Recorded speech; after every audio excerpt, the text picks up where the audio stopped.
Three, two, one. Mark, I am so excited to have you back on the show, and especially going into 2020. I think that, wow, there's so much that we can share with people, getting them excited about the new year and what's coming. Well, thank you, Jana. It's an honor to be on the show. And certainly, I don't think there's too many people on planet Earth right now that are going to be nostalgic for 2020. So this New Year's is significant in a lot of ways. What we've been through, so many people passing in this country and worldwide from this horrible pandemic. There's been all sorts of turmoil and tension and change.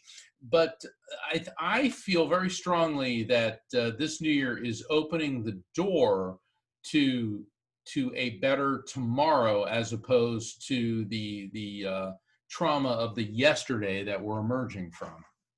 I agree. Like I'm hoping that maybe you can share some pieces of our little golden nuggets of what you're seeing happening in 2021. And like we're changing over our politics, right? We have someone new coming in the office, and we're coming out of COVID, hopefully, in the 2021. And the job forces, right? They look completely different than they did before.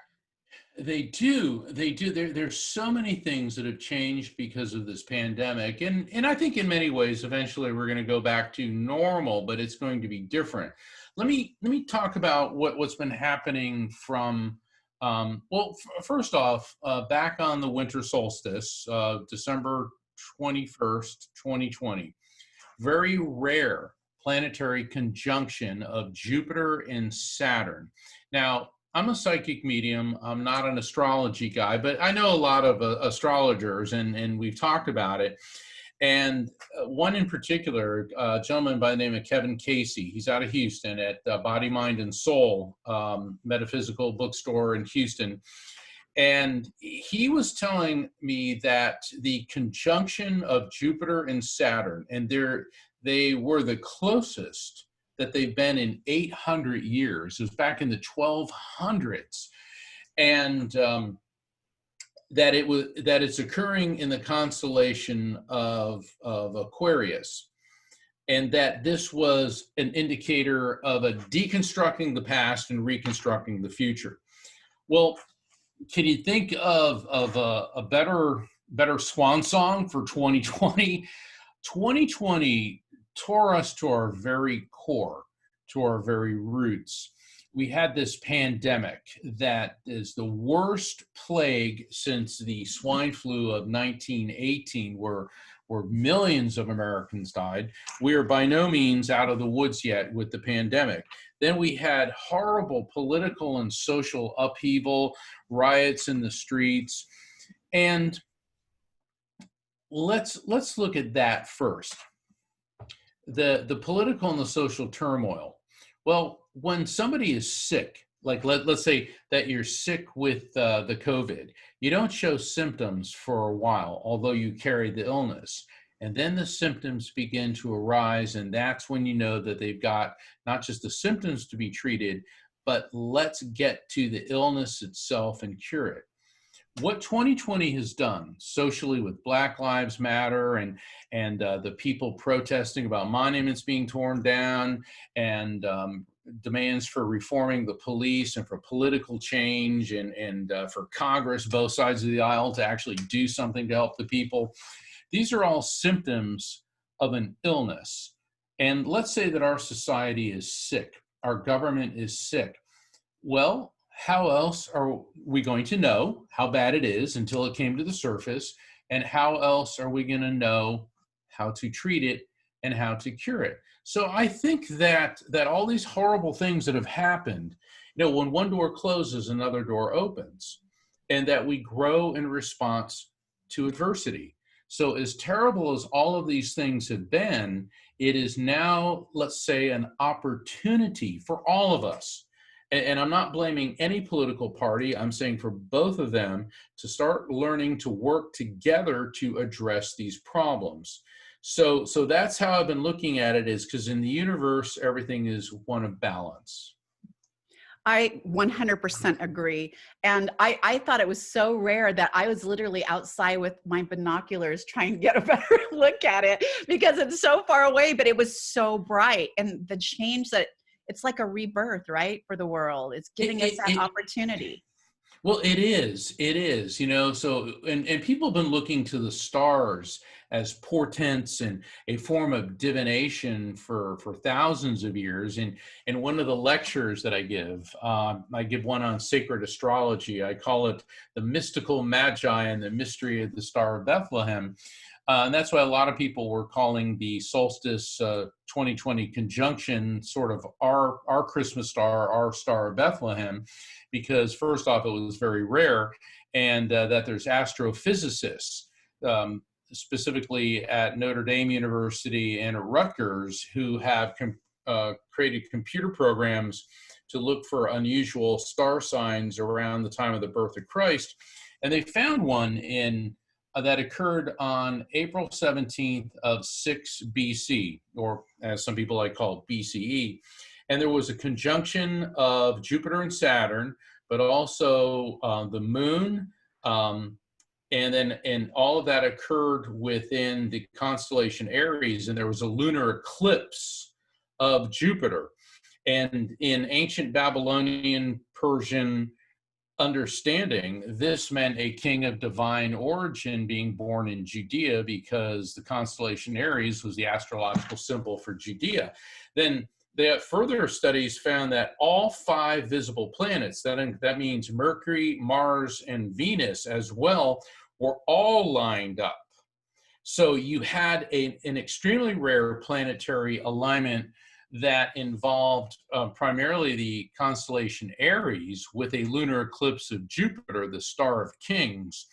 And the lunar eclipse of Jupiter had divine significance. And according to modern astrophysics, that only ever happened once and will never happen again. And it certainly makes for fascinating discussion. Did that foretell the birth of Jesus? Anyway, that's just a snippet of what that presentation's about. But then as now, that certainly began a change and an upheaval. As a medium, what I do is I connect people with their loved ones in spirit. Okay, so spirits will come and communicate to me, and I will convey the messages to the recipient.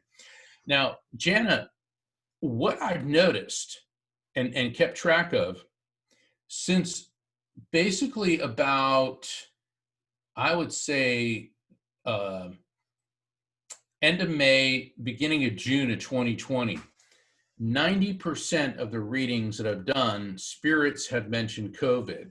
It certainly is a planetary, they kind of describe it, and I don't mean to be flippant, it's like Star Wars, there's a disruption in the force, but that's really how they're describing it, is a terrible disruption in our world. And then I started receiving a repeat message. March 2021 reverse course. March 2021 reverse course. And the message became stronger and stronger, and it was being applied to more and more people. Now, I posted this on Facebook, and for anyone that's had a reading with me in like the last 3 quarters of 2020 can attest to how COVID's come up in pretty much in all the readings. And so I posted that, and then I hear on the news that the vaccines are coming out and they will be widely distributed throughout the US at the end of March and early April. And I'm thinking, oh wow, I hope that's the validation, and that it's what I interpret to mean that the reverse course means we're finally going to start getting a handle on this disease. But the spirit world's also made it extremely clear that it comes down to our personal responsibility as well. So my interpretation is, yes, we're going to get a handle on this terrible pandemic. We're going to have widespread vaccine and treatments for it. But in the final analysis, it's still up to us to be wearing masks, practicing social distancing, washing our hands, using sanitizer, until this disease is under control. And like the astrological alignment that occurred in 6 BC, foretelling the coming of this new sage, this new king, the 2020 conjunction doesn't mean instant change. It means the beginning of a process where we are deconstructing our past of the social, the political, the racial turmoil, the disease, and reconstructing it in the future. So this change is going to take time, but the reassuring message is it's happening. But I love that, by the way. And here's the thing, there is no magic pill. We cannot fix this with a magic shot, right? There's been a lot of deconstructing going on in 2020. To rebuild, it takes work. It takes all of us putting in our part and doing what we need to be doing. And so there is no magic pill. But the thing is, when you rebuild something, it's always stronger. It's better. It feels good to rebuild. I feel like what we're doing and going to be doing in 2021, I'm grateful for 2020. I mean, I'm one of those people, like, I'm grateful. I look around at all my blessings, and all I can still feel is gratitude when I hit a bump like this, right? So I love the rebuilding phase that's coming in 2021. Yeah, it's certainly shaken up our society. I mean, I've spent a lot of time in Asia, and when you look at Japan, South Korea, Taiwan, they have, compared to the United States, very few deaths. Japan has roughly, let's say, 155 to 160 million people. So that's, let's say, half the population of the United States, and they have less than maybe 20,000 deaths. So if we were conducting ourselves the way the Japanese did, we'd have not quite 40,000 deaths, which are still 40,000 too many. We wouldn't have 300 plus thousand people dead. Why is that? It's because in Japan, when you're sick, you either stay home from work, or if you have to go out, you wear a mask so you don't infect anybody. They're very, very aware of washing hands.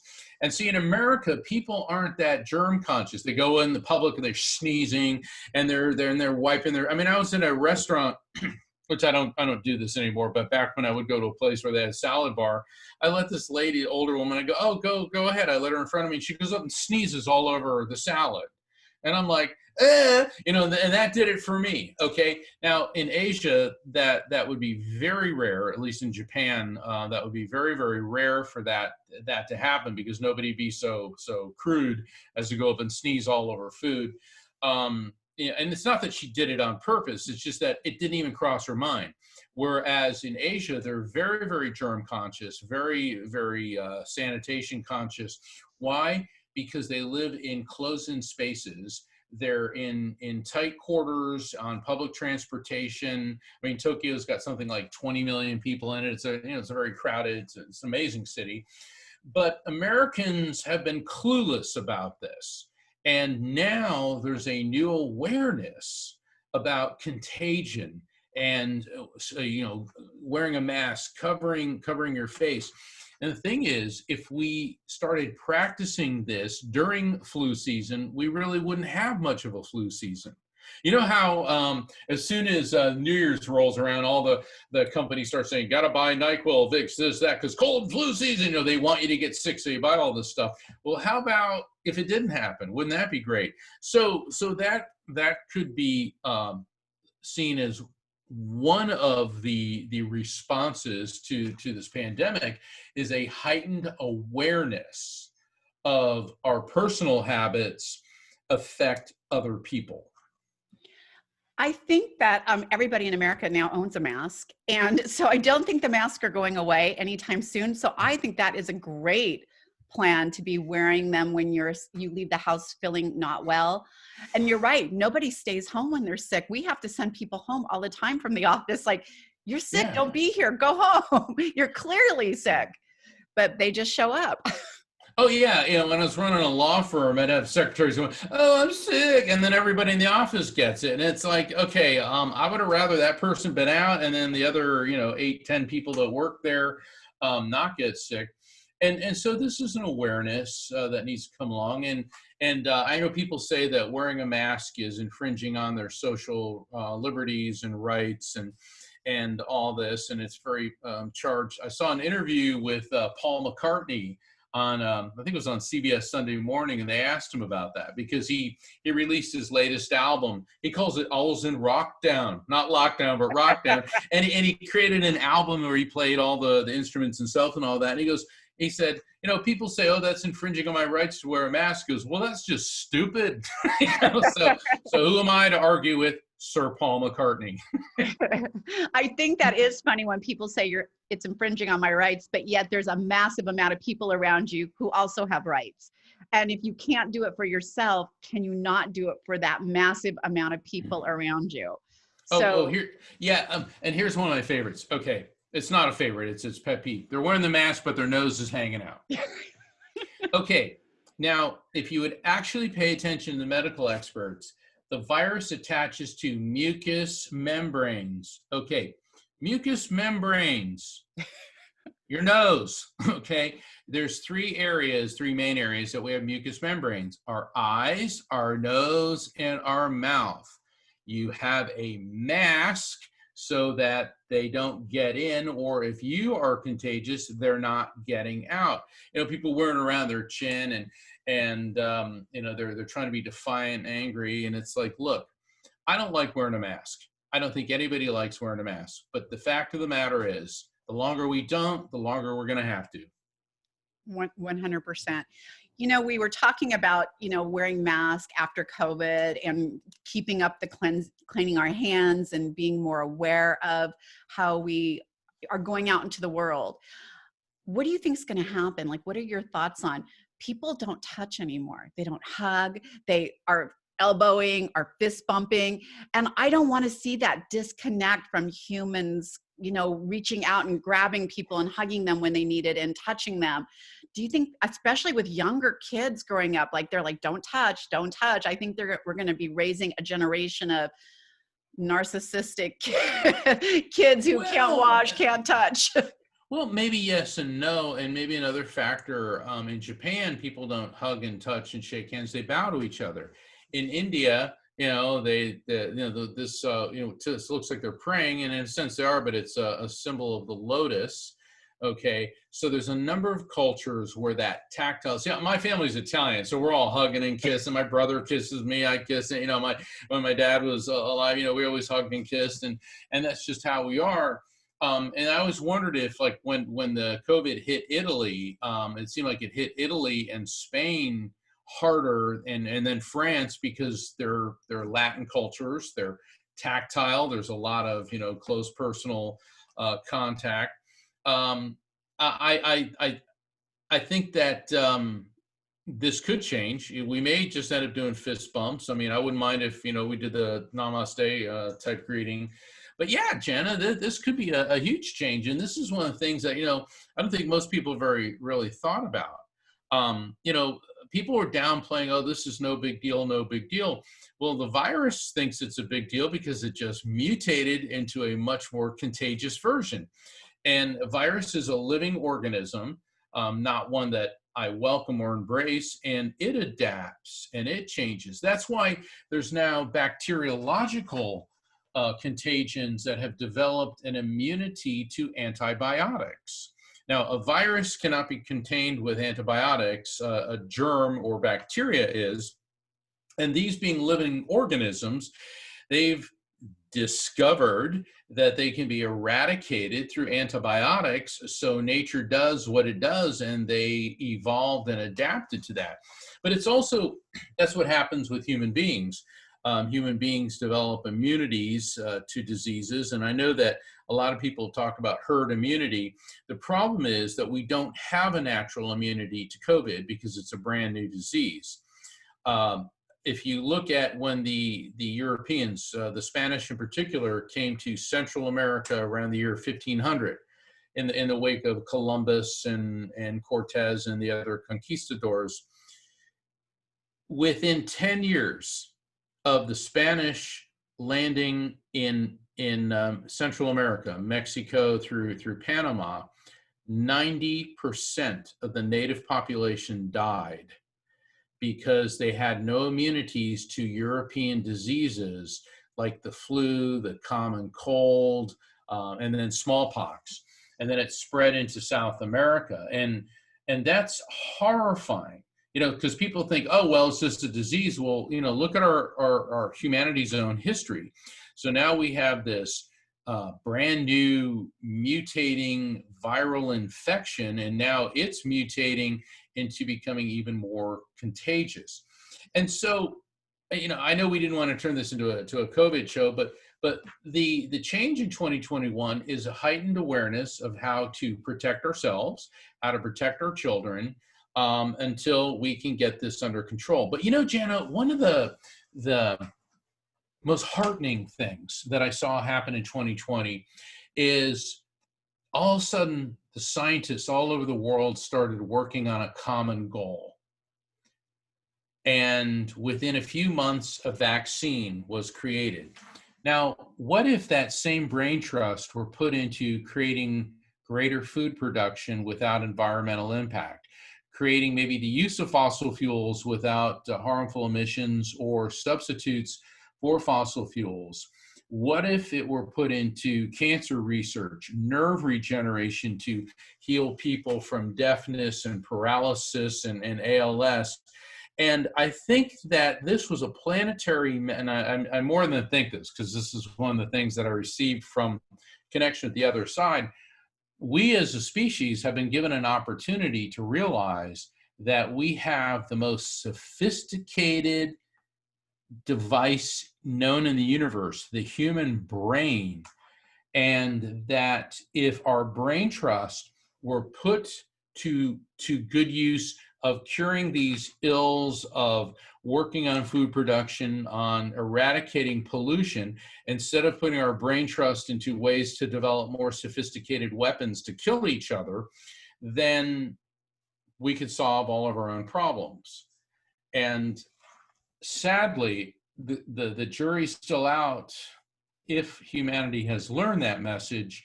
And sadly, I doubt we have. Yeah, that is so true. But you know what? This is all I'm taking away from that. The possibilities are endless on what we are capable of doing when we're pushed to do it, right? In less than a year, we have created, the first vaccines going out for this, although it is mutating and we're going to have to be in there creating more and more. Just like the flu shot, you get it every year because it mutates and they're giving you a different shot. So we definitely have, the possibilities are endless on what we could really do. Yeah, and I think that's 2021. I think that we're on the dawn of an era where science is being accorded the respect that it deserves and needs. And I know that there's a lot of people who feel that, oh, well, science can eradicate faith. Now, in the books that I write, Never Letting Go and Evidence of Eternity, my objective is to bridge the gap between the spiritual and the scientific.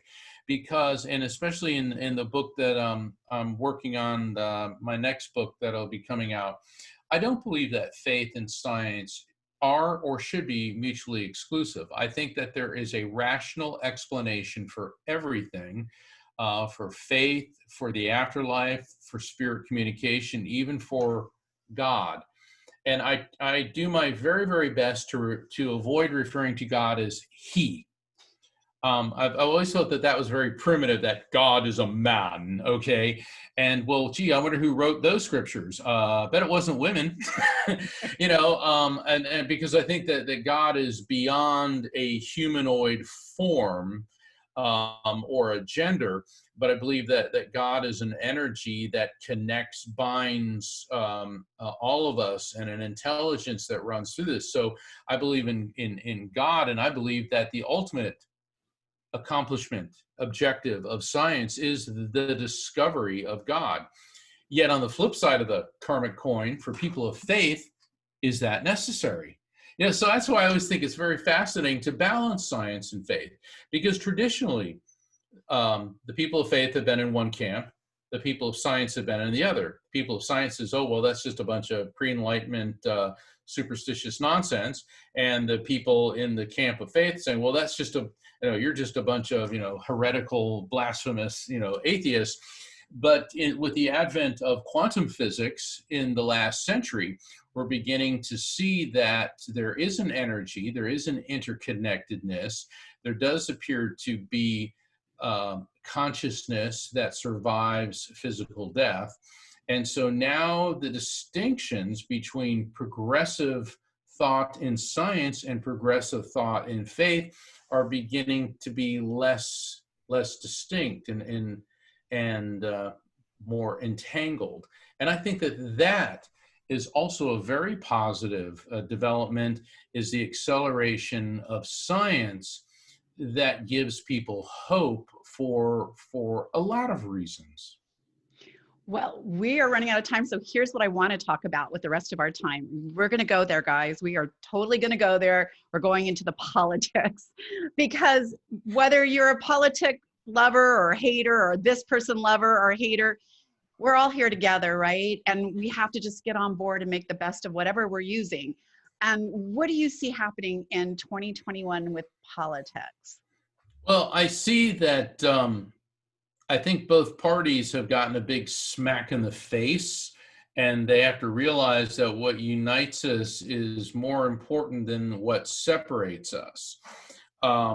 I think that in the United States, our separation of church and state has been put to the test. Also, checks and balances have been put to the test. And I think that we've passed. They've been put to a very extreme test. I also feel that the social upheaval, the discontent, like I was saying earlier, they're the symptoms of an illness that need to be brought out in the open and exposed. I don't vilify either party. It's funny because when the election was happening, I posted on Facebook, whoever wins, everyone remain calm. Oh my God. Both sides attack me. How dare you support Donald Trump? How dare you support Joe Biden? Well, I didn't support, I'm not saying I supported either one of those. I remember when Trump got elected, and I said, well, give him a chance. People said, well, how dare you? And then, so Biden won the election. I said, well, let's give him a chance. How dare you? I hope he fails. Well, look at it this way. Let's say you're on an airplane, okay? Do you want the pilot to fail? I don't want our president to fail, okay? The president's our pilot. So let's give them a chance. And yeah, I mean, nobody's going to be happy with everything, but we have an incoming administration that's looking more towards science. And I think that we're going to see a lot of political change. I think we're going to see changes in attitudes towards law enforcement. I think defunding the police is one of the most idiotic things I've ever heard. I'd rather retrain the police. And here's why I say this. All right, I'm an attorney, and I was prosecuting criminal defense. When Miranda versus Arizona came out, okay, we've all seen the cop shows. Somebody gets arrested. You have the right to remain silent. The police read you your rights. You have the right to remain silent, right to an attorney, et cetera, et cetera. Well, before that, police could extract a confession through beating or rubber hose or withholding food from people. And then the Miranda decision came in, and what happened was, in response, the police had to be retrained, and then the quality of interrogation and investigation and the science and forensics improved. So now if we introduce another change to that effect, don't defund police, but additional training, additional resources, let's improve that. And there needs to be dialogue between the law enforcement community and minority communities on, so when the police come into contact with you, instead of developing attitude, how to behave, okay? And it works on both sides. And I think that this is very possible. I mean, you look at other countries, they don't have this type of tension. Why? Because there's a dialogue between the minority communities and law enforcement. You know, when I was a little kid, my parents always said, if you get lost, find a policeman or woman. Okay. Some communities in our own society don't say things like that, and they should, because people shouldn't be afraid of the police, because the innocent have nothing to fear. And we need to get back to those objectives. And I think that that is possible. One of the things that you said really struck home to me, like they do need to be retrained. And what people don't realize is it's so easy. For every action, there's a reaction. And so if our actions come out angry or forceful, they have to react appropriately.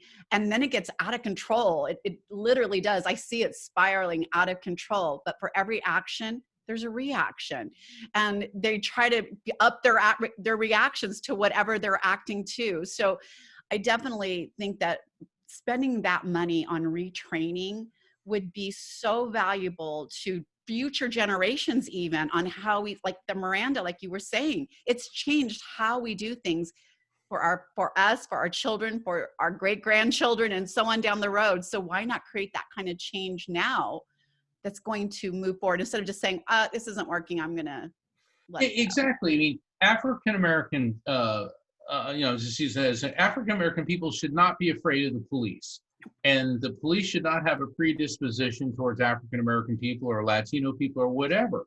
And that's a very important objective for people to aspire to. It concerns me when I see the protests and the disruption in the streets, and people say this is horrible. But then again, how was this country founded? Yeah. Okay. And so we need to keep that in sight, but it has also to be peaceful, peaceful protest. I mean, that's part of being an American is, and here's where the right to free speech really resonated with me. I was 18 years old and I was in Russia as a part of a student exchange trip. And we're in this classroom, and our teacher, we called him product of the state, because everything was Russia this, Russia that, Russia, America, And, being an aspiring law student, I always had some snarky comment. I could tell that I was definitely getting under the guy's skin. I mean, I was 18, and he was talking about how Russian Constitution and American Constitution guaranteeing same rights. I go, wait a second, wait. I said, you're saying that there's free speech guaranteed in the Russian Constitution? And this guy walks up to where I was sitting, and he puts his hands on my desk and he leans over to me and he says, American boy, difference between the Russian Constitution and American Constitution is not freedom of speech, but freedom after you make speech. Oh my gosh, you nailed it. I love it. Okay, so we're wrapping up, and I want you to give 2021 one word. Like, what does that look like? All boiled into one word. Hope. Oh, that's my favorite word. Hope. This is my whole platform is hope. So I'm so glad. We can do it. Hope. We can do this. We can do this. This is the United States of America. We've overcome a lot of difficulties, a lot of problems. We have the free marketplace of ideas. We have the most incredible universities and scientists, and we have a resilient and industrious people. We can do this. Yes, we can. Mark, thank you so much for being here. I was so excited to have you on the New Year's Eve special. Everyone, happy New Year's Eve. You are going to have a beautiful 2021.